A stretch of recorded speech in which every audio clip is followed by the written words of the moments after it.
জামাল সর্দারের হুঁশিয়ারি, আমার বিরুদ্ধে ইন্টারভিউ দিয়েছে যারা তাদের নামে হাইকোর্টে মামলা করব। পুলিশি হেরাটোপে থানা থেকে বেরিয়ে জামালের দাবি তাকে চক্রান্ত করে ফাঁসানো হয়েছে। জমি জবরদখল, হেনস্থা, তোলাবাজি, খুনের চেষ্টার অভিযোগ রয়েছে শাসক দলের ঘনিষ্ঠ জামালের বিরুদ্ধে। চেহারায় দুশ্চিন্তার ছাপ নেই, বরং আত্মবিশ্বাসের সঙ্গে পুলিশ বানিয়ে উঠলেন সোনারপুর কাণ্ডে ধৃত জামাল উদ্দিন সর্দার। শনিবার দুপুর 11:15 নাগাদ তাকে সোনারপুর থানা থেকে বার করে নিয়ে যাওয়া হয়, তোলা হয় প্রিজন ভ্যানে। গন্তব্য বারুইপুর মহকুমা আদালত। জমি জবরদখল থেকে সালিশি সভা ডেকে হেনস্থা, তোলাবাজি, এমনকি খুনের চেষ্টার অভিযোগ রয়েছে শাসক দল ঘনিষ্ঠ জামালের বিরুদ্ধে। যদিও প্রৌঢ়ের দাবি সে সবই বানানো, মিথ্যা।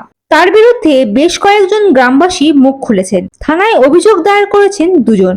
এ নিয়ে হুঁশিয়ারির সুরে জামাল বললেন, আমার বিরুদ্ধে যারা ইন্টারভিউ দিয়েছে তাদের বিরুদ্ধে হাইকোর্টে মামলা করছি।